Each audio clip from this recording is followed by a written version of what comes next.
Hi everyone and welcome to my channel. I know this is a review a lot of you have been waiting for, so let's talk about the second generation Apple AirPods Pro.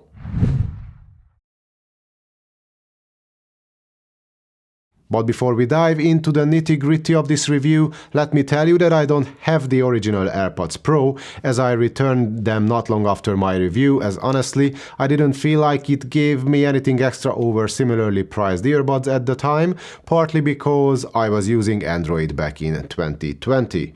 But I switched to iPhone almost a year ago, so now I can look at these new buds as potential keepers, even after paying €300 for them, out of my own, not so deep pocket. And it means two things. First, there will be no direct comparisons in this review between the old and the new buds, and second, by the end of the video I will decide whether the new AirPods Pros are worthy of their price tag by simply putting my money where my mouth is.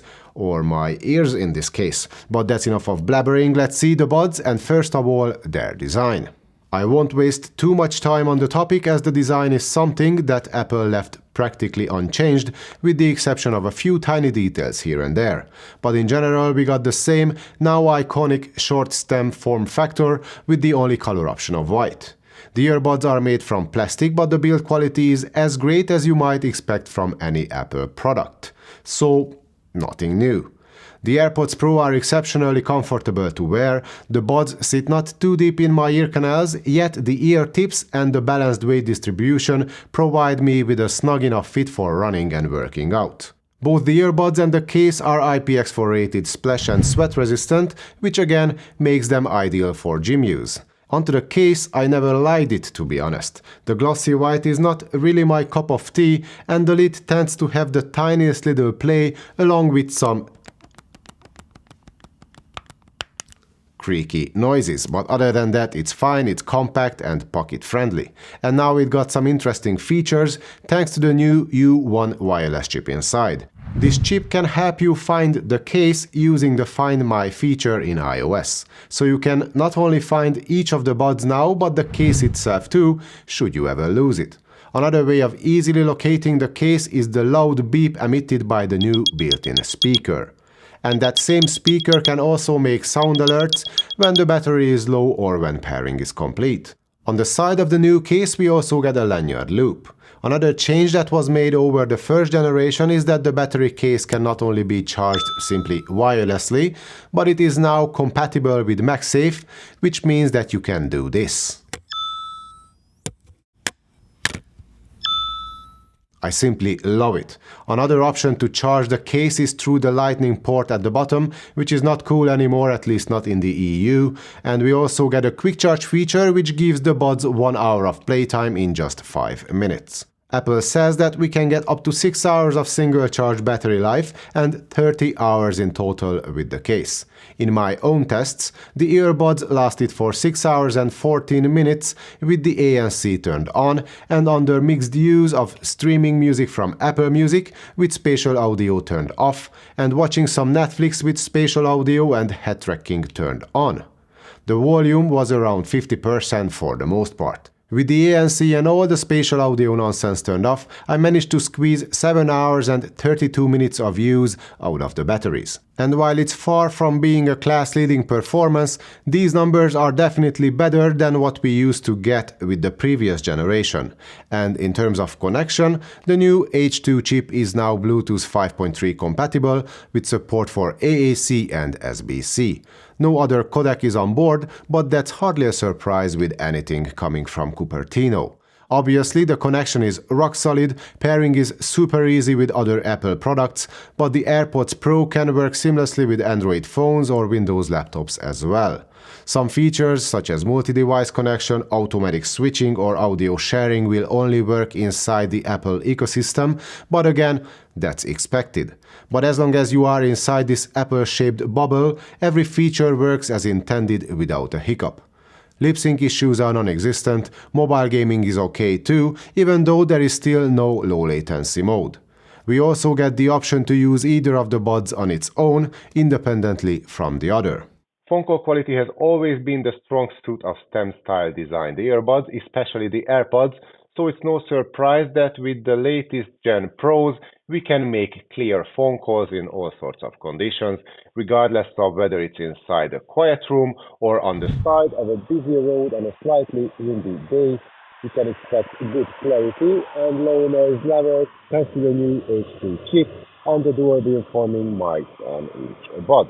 Or I may have jumped to the conclusion too quickly and the clarity actually suffers a bit in noisy conditions. I leave it to you to decide for yourself. You can leave a comment with your thoughts on that down below. But we are moving on to the controls now. So one of the novelties of the AirPods Pro Mark II is that now we get these sliding up and down volume controls on the stems.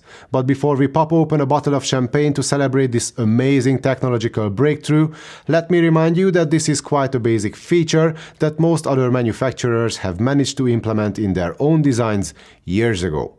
And before you blame me for being overly cynical or harsh, there is one more thing. Apple have been famous for adding certain functions to their products only when that particular feature works as smooth as possible. And with that in mind, you might assume that this is the case with the volume controls too, right? Well, not so fast. True, the sliding action works well for the most part, but I personally find a simple or a double tap action way easier to use. It's quicker, it's more comfortable, and let's not forget that most manufacturers allow us to remap the functionality of these tapping actions too. Not so much Apple. But again, I might be overly critical here, because at the end of the day the volume can now be indeed controlled from the buds with relative ease, along with all the usual functions such as play, pause, tracks, ambient modes or Siri. And we got new skin detecting sensors for autoplay pause too. So nothing is really missing. Maybe a separate smartphone app to change things around would be nice, but at least every setting and functionality we get is deeply integrated into iOS. There is an ear tip fit test to test the fit of the ear tips, whether you believe it or not. We can find switches for adaptive transparency and automatic in-ear detection, and there is the personalization menu for spatial audio, where you can take photos and measurements of your own ears for an optimal immersive audio experience. You can access the Find My feature for both the earbuds and the case from the settings. This level of system integration is so compelling, and it offers a huge advantage over most of its rivals. Well, as long as you use iOS, that is. However, on an Android device you can hardly change anything in the software, but that topic has been extensively discussed in the past, so let's not go into this any deeper right now. Instead, let's see what the new and improved active noise cancellation is like. Well, it's been improved for sure, and I believe that Apple managed to catch up to the market leaders with the new AirPods Pro when it comes to ANC performance. But it's especially in transparency mode where the Apple buds can really flex their muscles. I simply don't know any other earbuds with such a natural sounding and well-balanced transparency mode. Adaptive transparency harnesses the power of the H2 chip to minimize the intensity of loud noises like sirens or power tools, so you can comfortably hear the world around you. And while that last sentence is pretty much a quote from the Apple website, it describes what adaptive transparency is. And it works extremely well in real world too. What's also handled better than on most earbuds is wind noise, and that's something I always pay particular attention to, as it tends to bother my ears a lot. But not with the new Apple buds, and that's one of the reasons why I love running with the Pros in my ears. And the active noise cancellation itself deserves a praise as well, because it's easily up there with the very best on the market. The likes of the Sony XM4, the Sennheiser Momentum 3 or the Technics AZ60 got a strong competition here, with equally good noise cancellation across the board. Of course, the new Bose QC Mark II are still a step ahead, but those earbuds are the absolute best at the moment. But it's only with those random higher pitch noises where the advantage of the Bose is that noticeable, and the AirPods Pro can more or less keep up at lower frequencies. By the way, a review of the new QC Mark II is coming soon. But back to the AirPods Pros, their ANC is top-notch, but in my personal opinion, it is the sound quality that has made the biggest leap in the right direction. Thanks to its new hardware inside, the AirPods Pro 2 can now deliver an excellent musical experience, within the limitations of Bluetooth and of course the AAC codec. But I believe that these are the first earbuds made by Apple that can meet the demands of not only casual listeners, but that of true audio enthusiasts as well. The frequency response is more or less balanced across the whole range. The bass is lean and snappy without any overhang. Maybe a touch more heft or extension could come in handy with certain songs and genres, as the bottom end can be the tiniest bit thin at times. The Bose QC2 are more fun in that regard, but for the most part I find the bass impactful enough on the Apple AirPods Pro 2. There is no apparent dip in the middle of the frequency response curve, or at least it's not overdone, so the mid-range is fairly open with rich vocals and great tonality across all sorts of instruments. The treble delivers the energy, the details and the crispiness you might expect from earbuds of this caliber.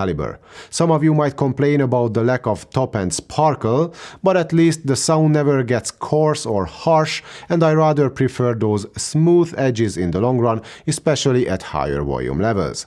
Speaking of which, I've heard louder earbuds before, such as the Sennheiser Momentum 3s, but the AirPods Pro can deliver more than enough volume for my taste. And since I brought up the Momentum 3s, those buds can paint a very wide and spacious soundstage, and the AirPods Pros come up short only by a hair, and they are still much better than most other earbuds from that perspective. Imaging is also on point, so there is hardly anything bad I can say about the sound altogether. It's utterly enjoyable, balanced and open. Now, that applies to traditional stereo music listening.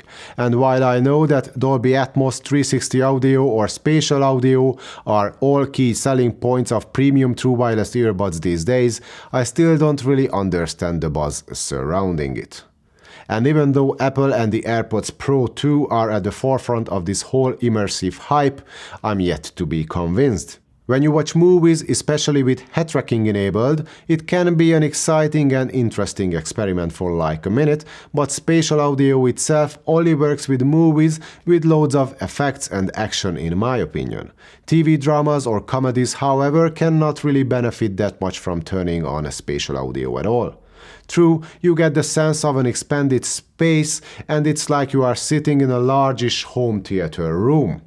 But it is a room with very bad acoustics, which would need professional acoustic treatment, and therefore I find it rather distracting than anything else. When you use spatial audio with music, it's again a mixed bag at the very best. Depending on the song you listen to, you can lose some of the dynamics and energy from the original mix, especially in the lower registers, while all the fine details and original spatial cues get sucked out of the music. And all we get in return is some fake three-dimensional space and a slight coloration of the sound and unpleasant shifts in tonality. Some other tracks that were mastered with spatial audio in mind can be enjoyable without a doubt, but most of the time I still find that I prefer the traditional stereo version of most songs. And the head tracking is simply annoying with music. But that's not the earbuds' fault, it's what the industry is heading towards. Maybe I should approach the subject with a more open mind, and regardless of my personal opinion, I know a lot of people will love this feature, and Apple is still one of the best when it comes to the implementation of spatial audio, so if that's something you are after, then your best bet is probably the second-gen AirPods Pro. And in general, I can only say the same. iPhone and Mac users who want the most complete and most compact package have no better option today. Well, that comes from somebody who 2 years ago could not even imagine saying anything remotely like that. The AirPods Pro 2 are not perfect, of course, but no other earbuds are. And the AirPods Pro now can easily compete with contenders from any manufacturer, and in some ways these are the best earbuds you can get today. Yes, I am now an iPhone user myself, but I've owned and used Macs and iPads for years, and yet I never felt the urge to get on the AirPods hype train. But it looks like the tide is turning, and I'm now a fan of these new Apple Buds, and it means that €300 or not, they are definitely staying with me. If you are currently using the first-gen AirPods Pro, upgrading to the new ones might be arguable at first, but if memory serves me well, both the sound and the ANC have improved dramatically, which can be a good enough reason to make you consider buying the new buds. So all in all, the new AirPods Pro are a no-brainer for iOS users. However, if you live outside the Apple bubble, the picture is a bit more complicated. No doubt, you can still benefit from the great sound, the premium level of comfort and the exceptional ANC, even on Android, but you will lose access to some features, such as head tracking or multi-device connection, and you will miss out on the benefits offered by the system integration, which is apparently the core of the AirPods Pro experience. So for Android users, I would still suggest buying something else. If you insist on getting something with a similar design, then there is the LG T90, for example. It offers almost the same set of features, all of which works across all platforms seamlessly, and it comes in at a much lower price point. But there are many other excellent earbuds too, such as the Sennheiser Momentum 3, the Sony XM4 or the Bose QC Mark II.